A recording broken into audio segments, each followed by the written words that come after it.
Hello guys, welcome back to our channel. তোমরা সবাই জানো আমরা রাজস্থানে এসেছি এবং রাজস্থানে এসে আমাদের সাথে খুব বাজে একটা ঘটনা ঘটে গেছে যে আমার মায়ের খুব শরীর খারাপ, কিন্তু এখন মায়ের শরীরটা একটু ভালো। তো আমরা আজকে কোথাও বেরাবো না, তাই সবাই মিলে ঠিক করলাম একটুখানি ছাদে যাই, রুফে গিয়ে একটুখানি বসি, দেখি কেমন লাগছে। কিন্তু এখানে এসে মানে এত সুন্দর লাগছে, উপরে এসে উপরটার থেকে ভিউটা কতটা দারুণ লাগছে সেটা বলার মতন না। টাইম কেটে যাচ্ছে ওখানে বসলে, এরকম একটা জায়গা। তারপরে এখানে নিনি একটু সুইমিং পুলে নেমেছে, তো এখনও কিছুতেই পুল থেকে উঠবে না।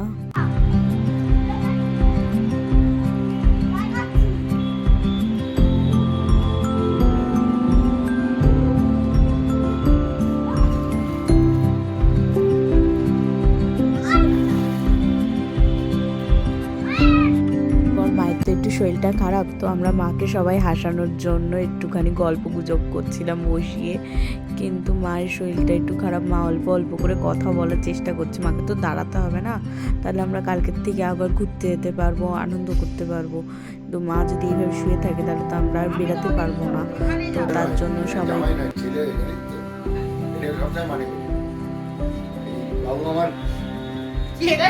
এটা তোমার ছেলে।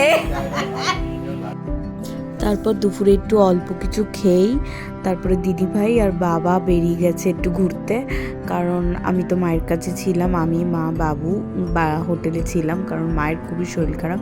আজকে জার্নি করাটা একটু হেক্টিক হয়ে যেত। তো আজকের জন্য